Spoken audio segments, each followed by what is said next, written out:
This 115-minute comedy drama film by director Alexander Payne made only a few million in profit over its $12 million budget, following its November 15, 2013 release. 77-year-old Bruce Dern and SNL alumni Will Forte star as a father and son pair who embark on a curious road trip from Montana to Nebraska to claim a non-existent sweepstakes prize. For reasons that are never adequately explained in the R-rated story, they take an almost week-long pit stop in Dern's old childhood neighborhood in the fictional town of Hawthorne, that later morphs into a sort of impromptu family reunion. From here, the interesting but frosty dynamic of the father-son relationship is put on hold, while other quirky characters from Dern's life float in and out of the story.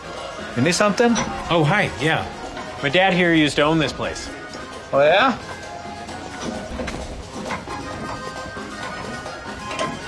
What you fellas got going on here? Oh, we're just replacing a transmission cooler line. You know Ed Pegram? Who? Ed Pegram used to own this place with me. What's that, Ed Pegram? No, we don't know him. Hey, bud.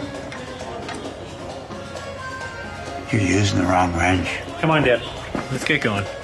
As an old, wandering drunk with few aspirations, Dern is fantastic, bringing his stubborn character to life, while still keeping his emotions buried inside, and was nominated for his efforts. In his first substantial role since 2010's criminally underrated flop MacGruber, Forte constantly surprises with the depth and range of his talent, perfectly portraying a loving son who is conflicted between pride and disappointment for his aging father. A particularly somber moment arrives late when Forte is explaining his father's condition, despondently admitting he just believes what people tell him. The feisty June Squibb, the gravelly Stacy Keach, and an amusing Bob Odenkirk round out the core group of supporting players with equally believable, if much smaller, performances. Reportedly seeking an iconic archetypal look, Payne artistically filmed in black and white, and having recently traveled to Nebraska myself, I can honestly say you're not really missing much.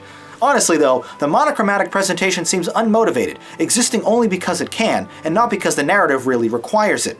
It's art for the sake of art. That said, the static anamorphic shots beautifully frame the characters and authentic locations. Although seldom used, the slow and folksy music from Mark Orton helps underline some important emotional moments in the picture, especially when things begin to drag during the second act. This is a raw, even depressing slice-of-life adventure about two generations of men sharing an existential discovery about themselves. A quiet, slow-burning experience that occasionally elicits a smile, but not one many will want to rewatch. Nebraska is an unapologetic examination of family drama.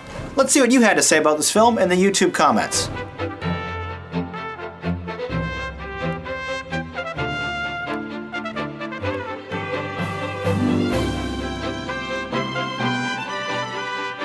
Our scores worked out to a 9 and an 8. You gave credit to the excellent script and acting, rating this an awesome. I, however, had some issues, but since the film was so strong in other areas, I have to give it an 8.